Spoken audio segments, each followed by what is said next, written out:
عزیز دوستو، بزرگ اور بھائیوں، قرآن مجید نے جگہ جگہ پہ اس بات کا اعلان فرمایا ہے کہ اپنے شعور کو بلند کرو، اپنی فہم سے، اپنی عقل سے کام لو،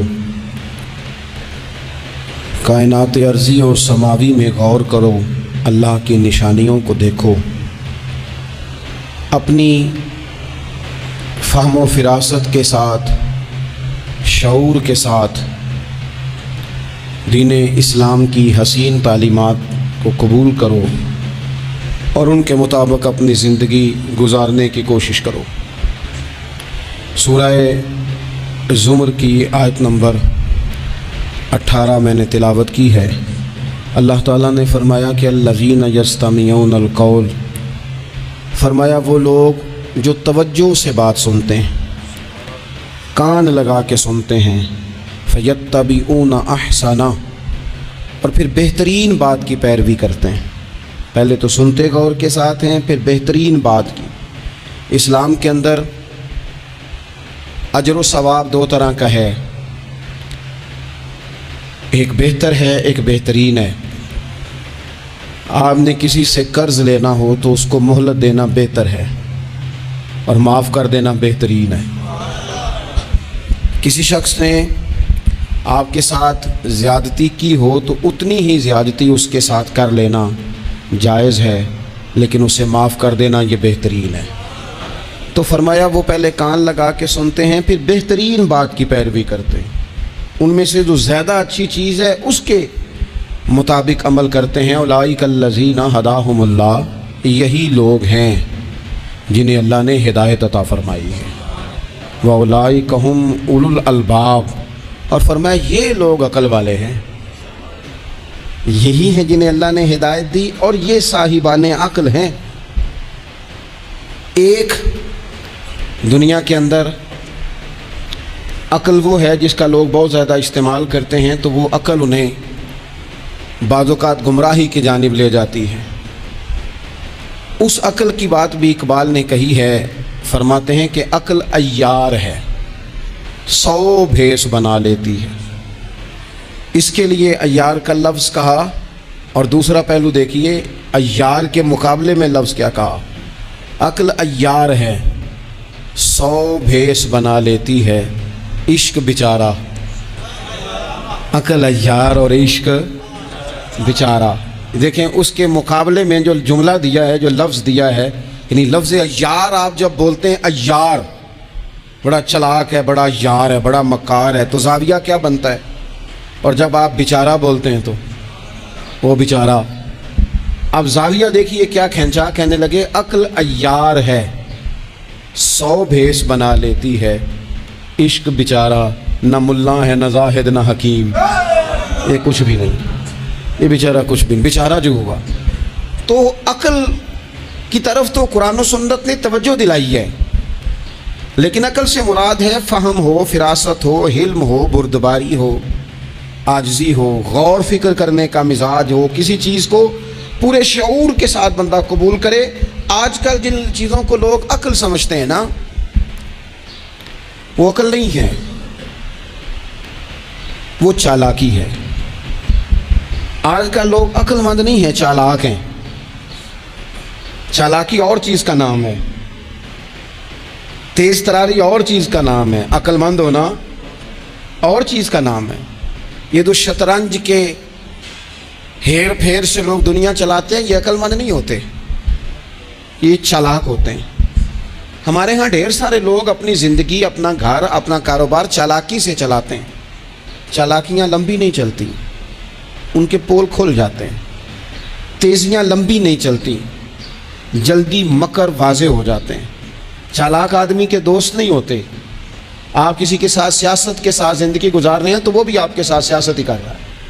جب آپ فہم کے ساتھ چلتے ہیں، فراست کے ساتھ۔ اب عقل کیا ہے؟ نبی پاک صلی اللہ تعالیٰ علیہ وسلم نے فرمایا، کسی نے پوچھا یا رسول اللہ صلی اللہ علیہ وسلم بہترین مومن کون ہوتا ہے؟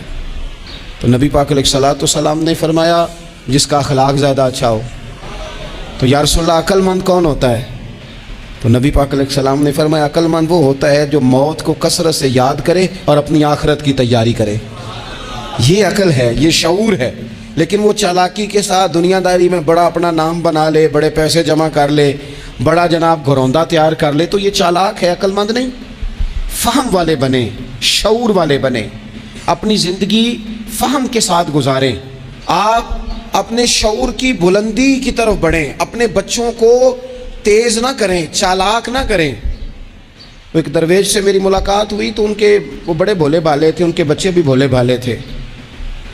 تو میں نے سارے خاندان میں سب بھولے بھالے لوگ دیکھے. تو میں نے ان سے کہا کہ یہ کیا ماجرا ہے؟ تو کہنے لگے ہمارے دادا جی نے دعا کی تھی کہ یا اللہ میرے بچے چالاک نہ ہوں,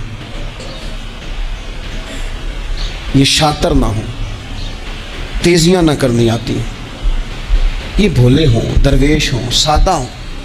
اولاد شعور تیز تراک ہو جائے نا, چالاک شاطر ہو جائیں, تو وہ تو ماں باپ کو بھی روز کوئی نہ کوئی کہانی ہی سناتے ہیں. وہ تو اپنے دائیں بائیں بھی کوئی نہ کوئی نیا قصہ ہی بیان کرتے ہیں. عقل مند بنے, شعور والا انہیں بنائیں, انہیں اچھے برے کی تمیز سکھائیں. یعنی شعور, چلاک آدمی تو حلال حرام کی پرواہ نہیں کرتا, بس وہ دیکھتا ہے میں نے پارٹی کو قابو کیسے کرنا ہے.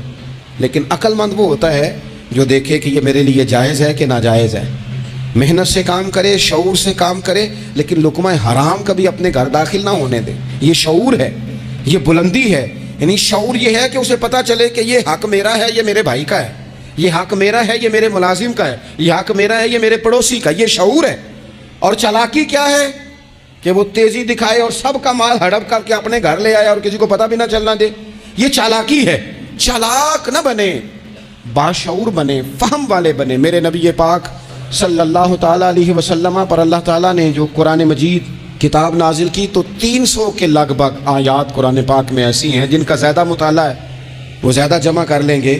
300 کے قریب آیات ایسی ہیں جس میں اللہ تعالیٰ نے عقل اور شعور کی طرف بڑھنے کا حکم دیا ہے. فرمایا عقل والو غور کرو, تم دیکھتے نہیں زمین و آسمان میں اختلاف ہے, رات اور دن آتے جاتے ہیں, اس میں غور کرو, اس میں نشانیاں ہیں. پر ان کے لیے جو عقل رکھتے ہیں, جو شعوری بلندی رکھتے ہیں, تیزی نہیں, چالاکی نہیں, شاطر پن نہیں. ابو جال جو تھا نا, وہ بیوقوف آدمی نہیں تھا. دور دراز سے لوگ اس کے پاس اپنے مقدمات کا فیصلہ کرانے آتے تھے. چالاک آدمی تھا, اتنی زبردست بات کرتا تھا, اتنی اچھی باتیں سناتا تھا کہ لوگ لوٹ پوٹ ہوتے تھے, گھنٹوں بیٹھ کے لوگ اس کی بات سنتے تھے. لیکن شاطر تھا, عقل مند نہیں تھا. اگر عقل مند ہوتا تو اسے نظر آ جاتا کہ وہ دیکھو آفتاب نبوت چمک رہا ہے, وہ غلام ہو جاتا رسول پاک کا. لیکن وہ چالاک تھا, چالاکیاں کرتا رہا, تیزیاں دکھاتا رہا. اس نے اس ترتیب سے اسلام کی مخالفت کی. آپ دیکھیں نا, جس رات نبی پاک صلی اللہ علیہ وسلم کو شہید کرنے کا ارادہ ان ظالموں نے کیا ہے, تو بڑی پلاننگ کی. ہر قبیلے سے ایک ایک بندہ لے کے آؤ, ہر قبیلے سے, اور اس کے ہاتھ میں تلوار تھماؤ. جب ہر قبیلے کا بندہ ہوگا تو اگر معاذ اللہ حضور کو شہید کرنے میں کامیاب ہو گئے تو کسی ایک قبیلے پر الزام بھی نہیں آئے گا, اور بنو ہاشم کسی ایک قبیلے کا مقابلہ بھی نہیں کر سکیں گے. اس چالاکی سے, یہ قبیل لوگوں کی سمجھ میں باتیں نہیں آتی تھی پر چالاک تھے, اس چالاکی سے یہ دین کی مخالفت کرتے تھے, یہ تیزی دکھا کے مخالفت کرتے تھے, اور جناب صدیق اکبر دفاع کی کوششیں کرتے تھے. وہ شعور کے ساتھ, فہم کے ساتھ انہوں نے بھی انداز اختیار کیا نا. انہوں نے چالاکی کی کہ ہر قبیلے سے ایک ایک بندہ. وہ تو اللہ کی حکمت تھی کہ سرکار نے ایک مٹھی میں پکڑ کے مٹی پھینکی تو ان کی آنکھوں کے آگے اللہ تبارک و تعالیٰ نے پردے ڈال دیے. لیکن اس کے مقابلے میں حضرت صدیق اکبر فہم و فراست کا, شعور کا وہ مظاہرہ کر رہے ہیں. وہ کیسا بندوبست کرتے ہیں؟ کہتے ہیں اپنے غلام سے کہ 2 اونٹنیاں موٹی تازی, ان کو تم نے لے کے غار کے اس جانب آ جانا ہے.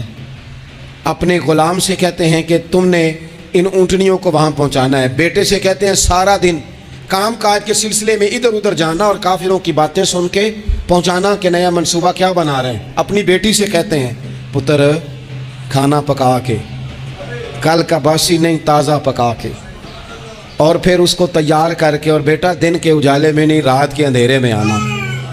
اب یہاں اقبال بولے, اقبال کہنے لگے جب عشق سکھاتا ہے آداب خود آگاہی, عشق بھی ایک عقل دیتا ہے. جب عشق سکھاتا ہے آداب خود آگاہی تو کھلتے ہیں غلاموں پر اسرار شہنشاہی. پھر وہ غلاموں کو بادشاہ بنا دیتا ہے. تو کہا رات کو وہاں کھانا پہنچانا, یہ ان کا شعوری فیصلہ ہے. اور رستے میں حضرت صدیق اکبر بھی شعور کا مظاہرہ کرتے ہوئے حضور کو لے کے جا رہے ہیں. انہوں نے بھی پلاننگ کی, منصوبہ بندی کی, پر چالاکی سے حضرت صدیق اکبر بھی اپنا شعور استعمال کر رہے ہیں. رستے میں ایک شخص ملتا ہے جناب صدیق اکبر کو, یہ شعور ہے, یہ فہم ہے, یہ فراست ہے. ایک شخص رستے میں ملتا ہے. عرب کے اندر ایک رواج تھا کہ کبھی کبھی نا کوئی ہادی ساتھ لے لیا جاتا تھا. ہادی اس کو کہتے تھے جو رستہ دکھاتا تھا آگے آگے. وہ کچھ تھوڑا بہت نذرانہ لیتے تھے, رقم لیتے تھے, رستہ دکھاتے تھے. چونکہ رستہ بتانا بڑی دور دور تک آبادی نہیں ہوتی تھی, تو پوچھیں گے کس سے اگر بھول گئے تو ایک شخص ساتھ رکھ لیا جاتا تھا. رستے میں ایک شخص ملا جو مدینہ شریف سے جا رہا تھا مکہ مکرمہ. حضرت صدیق اکبر کو وہ جانتا تھا, نبی پاک علیہ السلام کا بظاہر آشنا نہیں تھا. حضرت ابوبکر صدیق سے پوچھتا ہے یہ کون ہے؟ اب حضرت صدیق اکبر کا شعور دیکھو, وہاں شعور اسلام کی مخالفت میں چالاکی استعمال ہو رہی, یہاں شعور دفاعی اسلام میں استعمال ہو رہا ہے. یہ فہم ہے, یہ عقل ہے. حضرت صدیق اکبر رضی اللہ تعالیٰ عنہ فوراً سوچنے لگے, فرمانے لگے اگر حضور کا نام بتا دیا یہ تو جاتے ہی فوراً ان کو بتائے گا کہ میں نے نبی پاک کو جاتے دیکھا ہے. وہ کہنے لگے کون ہے؟ آپ سوچ میں پڑ گئے یہ کون ہے؟ تو حضرت صدیق اکبر نظریں جھکا کے, ہاتھ باندھ کے حضور کی طرف چہرہ موڑ کے کہنے لگے یہ میرے ہادی ہیں, یہ مجھے رستہ دکھاتے ہیں. اب وہ کچے مزاج کا تھا نا, وہ سمجھا مکے سے مدینے کا رستہ دکھاتے ہیں. حضرت صدیق اکبر بتا رہے تھے یہ مجھے جنت کا رستہ دکھاتے ہیں, رب کی معرفت کا رستہ دکھاتے ہیں. یہ بھی شعور ہے جب عشق سکھاتا ہے. آداب خود آگاہی, پھر کھلتے ہیں غلاموں پر اسرار شہنشاہی. عطار ہو, رومی ہو, رازی ہو, غزالی ہو, کچھ ہاتھ نہیں آتا بے آہ و سحرگاہی. عزیز بھائی, آپ اپنا شعور اگر صحیح جگہ استعمال کریں تو فہم بن جائے گا, فراست بن جائے گا, فائدہ مند ہو جائے گا. لیکن نہیں, چلاکی کی طرف لوگ بڑھنے لگے, پتے پھینکنے لگے, کہانیاں سنانے لگے. کون سا ایشو ہے جس کو آج اٹھایا جائے؟ کون سی بات ہے جس کا پراپوگنڈا کر کے اپنے آپ کو مشہور کیا جائے؟ کیا ہے جو سوسائٹی میں پھینکی جائے بات تو لوگ توجہ کریں گے ہماری سیاسی جماعت کی طرف؟ کیا اس طرح کا ماحول بنایا جائے, کس طرح کر کے پیچ و تاب کیا جائے, کس طرح کر کے لوگ توڑے جائیں, کس طرح بنائے جائیں؟ نہیں, اس طرح لوگ کمزور ہو جاتے ہیں, اس طرح شعور نہیں رہتا قوموں کے پاس. میرے نبی پاک صلی اللہ علیہ وسلم کے پاس عبد القیس کا وفد آیا تھا. تو جو عبد القیس ان کا سردار تھا, نبی پاک صلی اللہ تعالیٰ علیہ وسلم کی خدمت میں جب وہ حاضر ہوئے, لاؤبالی فیصلے نہ کریں, فیصلے زندگی میں سوچ کے کریں. آپ کسی بھی چیز کے سربراہ ہیں, آپ مسجد کے صدر ہیں یا قبیلے والے آپ سے فیصلہ کراتے ہیں, یا آپ کسی جماعت کو لیڈ کرتے ہیں, یا خاندان والے آپ کو بڑا سمجھتے ہیں, یا کوئی آدمی آپ کو دینی تعارف سے پہچانتا ہے, تو فہم کے ساتھ, دانائی کے ساتھ, حکمت کے ساتھ آپ اس کو لے کے چلیں. نبی پاک صلی اللہ تعالیٰ علیہ وسلم نے وفد عبد القیس کے سربراہ سے کہا تھا کہ تمہارے اندر 2 خصلتیں ہیں, 2 عادتیں تمہارے اندر ایسی ہیں جنہیں اللہ بڑا ہی پسند کرتا ہے. یا رسول اللہ کون کون سی؟ فرمایا ایک تو تم عقل والے ہو, اور دوسرا بردبار و حلم والے ہو. تم جذباتی فیصلے نہیں کرتے, تمہارے اندر بردباری ہے, ٹھہراؤ ہے. یہ 2 باتیں, تمہاری سمجھداری اور تمہارا ٹھہراؤ, یہ اللہ کو بڑا ہی پسند ہے. بڑی جذباتی باتیں لوگ کرتے ہیں, بڑا گھروں کے اندر ماحول خوفناک ہو جاتا ہے, قبیلوں میں ماحول خوفناک ہو جاتا ہے, جماعتوں میں خوفناک ہو جاتا ہے. بڑے شعور کے ساتھ مسلمان کو آگے بڑھنے کی ضرورت ہے. یہ جو مسلمانوں نے فتح یابی حاصل کی ہے نا بڑی ساری جگہوں پہ, اللہ تبارک و تعالیٰ نے مسلمانوں کو کامیابیاں دیں. مسلمان اپنی تعداد کی قلت کے باوجود, اسلحے کی قلت کے باوجود بڑی جگہوں پہ کامیاب رہے. اللہ تبارک و تعالیٰ نے انہیں بڑا سارا نوازا. تو اس کے اندر بھی قرآن مجید کی سورہ انفال جب ہم دیکھتے ہیں تو اللہ تبارک و تعالیٰ نے وہاں ارشاد فرمایا کہ مسلمان 100 ہوتا ہے اور وہ صبر کرتا ہے تو وہ 200 کا مقابلہ کرتا ہے. 1000 ہوتا ہے وہ صبر کرتا ہے اور مقابلہ 2000 کا کرتا ہے مسلمان. کیوں بھلا؟ اس لیے کہ سورہ انفال میں رب فرماتے ہیں کافر وہ قوم ہے کہ قوم اللہ یعقلون, وہ قوم تو ہیں پر ان کے پاس عقل کوئی نہیں. وہ چڑھ دوڑتے ہیں کہ مار دیں گے, مر جائیں گے, آج انہیں ختم کر کے رہیں گے. وہ شعور کے ساتھ میدان میں نہیں آتے. لیکن نبی پاک صلی اللہ علیہ وسلم جب اپنے لوگوں کو لے کے جاتے تھے, حضور انہیں سمجھاتے تھے, صف بندی کرتے تھے. نبی پاک علیہ السلام ایک طریقہ بتاتے تھے کہ جھنڈا تمہارے ہاتھ میں رہے گا, اگر یہ آدمی شہید ہوتا ہے تو جھنڈا بھائی مدد اللہ کی ہے, لیکن حکمت کے تقاضے سارے پورے کیے جائیں, وہ سارے کام کیے جائیں جو وقت کے تقاضوں کی ضرورت کے مطابق ہوں. رسول پاک صلی اللہ علیہ وسلم ان کو بتایا کرتے تھے کہ تم نے اس درے پہ ڈیوٹی کرنی ہے، کوئی نیچے نہ اترے جب تک ہم نہ کہیں، تم یہاں کھڑے رہو، ایک آدمی کو پیچھے رکھتے تھے، تم نے اسکارف لے کے بالکل پیچھے آنا ہے، اگر کسی کا سامان گر جائے، کوئی اونٹ پیچھے رہ جائے، کوئی مسئلہ ہو جائے، تمہیں پتا ہو، شعور کے ساتھ، بالیدگی کے ساتھ بیٹھ کر، عقل کے ساتھ، فہم کے ساتھ.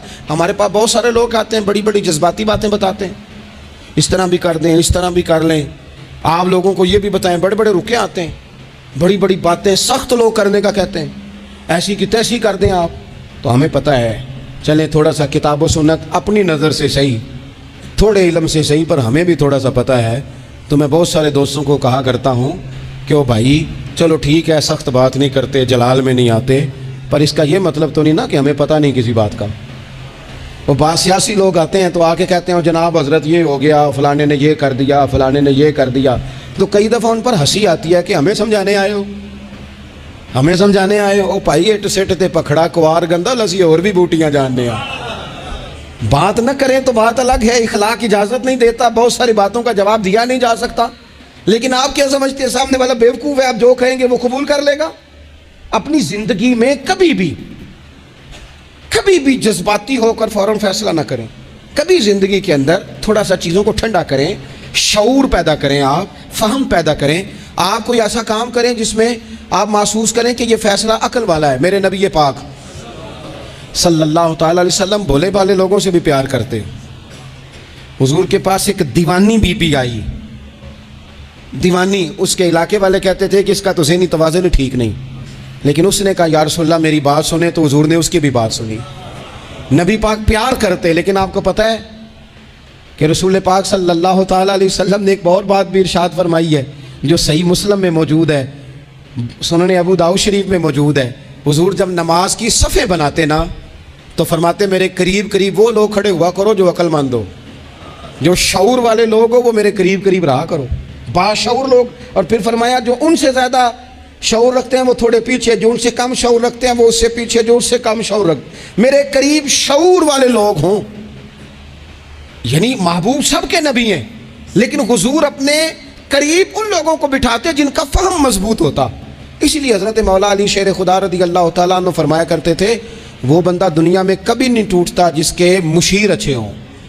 ہمارے آج کل مشیر نہیں ہوتے، ہمارے خوش آمدی ہوتے ہیں، ہمارے وہ ہوتے ہیں جو ہمیں بلے بلے کہیں، ہمارے وہ ہوتے ہیں جو ہمیں کہیں کیا بات ہے، سبزہ سارا ہی سبز ہے باہر. اور ہم اتنی طاقت نہیں رکھتے کہ ہم تصویر کا دوسرا رخ بھی دیکھیں. تو اللہ کے رسول نے شعور کو سپورٹ کیا، عقل کو سپورٹ کیا، فہم و فراست کو سپورٹ کیا. فرمایا میرے قریب قریب. دیکھیں نا علماء نے ایک معنی یہ بھی اس کا بیان کیا ہے کہ جب کوئی باشعور آدمی قریب ہوتا ہے تو نماز میں کبھی لقمہ دینا پڑ جاتا ہے، کبھی بتانا پڑ جاتا ہے، کبھی کسی وقت امام کا وضو ٹوٹتا ہے اسے پیچھے جانا پڑ جاتا ہے. تو باشعور لوگ ہوں گے جب قریب تو حالات اور ہوں گے. اللہ کے رسول صلی اللہ تعالی علیہ وسلم باشعور لوگوں کو قریب رکھتے، شعور کی بات آگے پھیلاتے. میں بڑے عرصے سے یہ بات کر رہا ہوں، آج پھر کرتا ہوں. دینی ماحول کے اندر باشعور لوگوں کی بڑی ضرورت ہے، بصیرت افروز لوگوں کی بڑی ضرورت ہے، جن کے حافظے قوی ہوں ان کی بڑی ضرورت ہے. اکثر ایسا ہوا کہ ایسے لوگوں کو لا کر دیا گیا، ایسے لوگ بٹھائے گئے جو شعوری طور پر بالکل ناپختہ تھے. لیکن ہر آدمی ہر جگہ پہنچ نہیں سکتا، کچھ لوگ کند ذہن ہوتے ہیں، کوئی کام بھی نہیں کر پاتے. تو زبردستی جبر کرنا، کسے مولوی بنانا ہے، اسے مولوی بنانا ہے، اسے حافظی بنانا ہے، بھئی وہ بیچارہ نہیں اتنا شعور رکھتا. آپ کوئی ذہین فتین لوگ لے کے آئیں، باشعور لوگ لے کے آئیں جو سوسائٹی میں کچھ سمجھ بوجھ رکھنے کی صلاحیت رکھتے ہوں. وہ جب دین کو پڑھیں گے اور دین کو آگے پھیلائیں گے تو کچھ تقاضے سمجھ کر آگے پھیلائیں گے. آپ دیکھیے میرے نبی پاک صلی اللہ تعالیٰ علیہ وسلم کے صحابہ کا شعور کتنا بلند تھا. حضرت زید بن ثابت رضی اللہ تعالیٰ عنہ کے ذمے لگایا حضرت ابو بکر صدیق نے قرآن پاک کو جمع کرنا. فرمایا آپ صحابہ کرام سے لے کے جن کے پاس تھوڑا تھوڑا قرآن پاک ہے آپ جمع کریں، آپ لا کے اسے جمع کریں. اور وجہ اس کی یہ ہے کہ ایک تو آپ نبی پاک کے دور میں بھی قرآن پاک کی وحی لکھتے تھے، اور دوسری بات یہ ہے کہ آپ جوان بھی ہیں اور عقل مند بھی ہیں، لہٰذا آپ سے ہم نفع لینا چاہتے ہیں. باقاعدہ لفظ کے حضرت صدیق اکبر کہ چونکہ باشعور آدمی ہیں، فہم والے ہیں، لہذا آپ سے یہ کام لینا ہے. میں شکوہ نہیں کرتا، لیکن میں وہ ذمہ داری سے کہتا ہوں، میں قائل نہیں ہوں بچوں کو ڈنڈے مار کے پڑھایا جائے، ڈنڈے مار کے جب آپ پڑھاتے ہیں تو آپ خوف کے سائے میں تعلیم دے رہے ہیں، آپ سے لوگ ڈر رہے ہیں، گھبرا کر تعلیم دی جا رہی ہے۔ وہ کیا اس سے سیکھے گا جس نے خوف کے عالم میں سبق یاد کیا؟ بچہ استاد کے سامنے کھڑا ہے تو وہ تھر تھر کانپ رہا ہے، اسے جو یاد ہے بیچارے کو وہ بھی بھول گیا ہے۔ اور یہ کام مدرسوں زیادہ اسکولوں میں ہوتا ہے، اسکولوں میں زیادہ ہوتا ہے۔ لائق لوگوں کو، باشعور بچے کو آپ کو پتہ چل جاتا ہے آپ کا بچہ شعور والا ہے، پھر آپ اس کی مناسب کاؤنسلنگ کریں، اسے آپ مناسب طریقے سے اس کو سمجھائیں، اس کو آپ تھوڑا سا مینٹلی طور پر تیار کریں، اس کی نگرانی کریں کہاں آتا ہے کہاں جاتا ہے۔ پھر آپ جب کسی ادارے میں داخل کرائیں تو پھر باقاعدہ اس کی رپورٹ لیں، پتہ کریں۔ ہفتوں سالوں بیت جاتے ہیں، کوئی پوچھنے ہی نہیں آتا ہمارا بچہ کیا پڑھ رہا ہے، تو بچہ پھر من مانی کرے گا۔ نبی پاک صلی اللہ علیہ وسلم کی خدمت عالی مرتبت میں حضرت انس بن مالک رضی اللہ تعالیٰ عنہ کو ان کی جب والدہ لے کے آئی نا تو انہوں نے آ کے نبی پاک علیہ السلام سے کہا تھا، یا رسول اللہ صلی اللہ علیہ وسلم، یہ ہمارا بیٹا انس ہے، ہم اسے آپ کا خادم بنانے آئے ہیں۔ حضور اس میں دو خوبیاں ہیں، ایک تو جوان ہے اور دوسرا حضور بڑی سمجھ بوجھ رکھنے والا ہے، یہ باشعور ہے، آپ کی خدمت کرے گا۔ خدمت کے لیے بھی بچہ دیا، خدمت کے لیے۔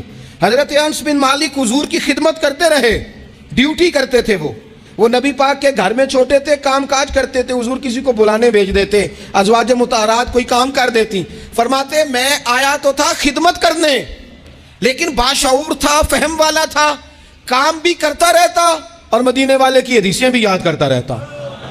سینکڑوں حدیثوں کا خزانہ حضرت انس بن مالک نے امت کو دیا ہے۔ وہ کام کرتے تھے لیکن باشعور تھے نا، تو اپنے شعور کی بلندی کی بنیاد پر کام کرتے کرتے انہوں نے دین سیکھ لیا اور سیکھ کر امت کو اتنا بڑا خزانہ دیا۔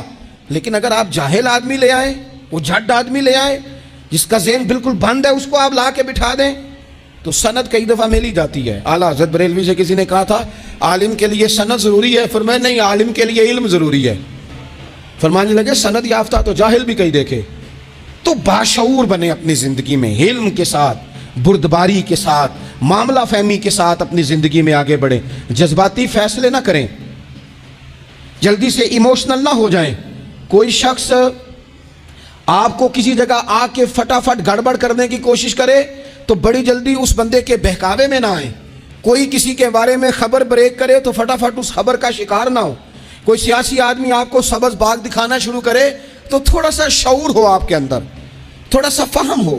آپ ذرا ان نعروں کو دیکھو تو صحیح، آپ کو کون سا نعرہ دیا جا رہا ہے؟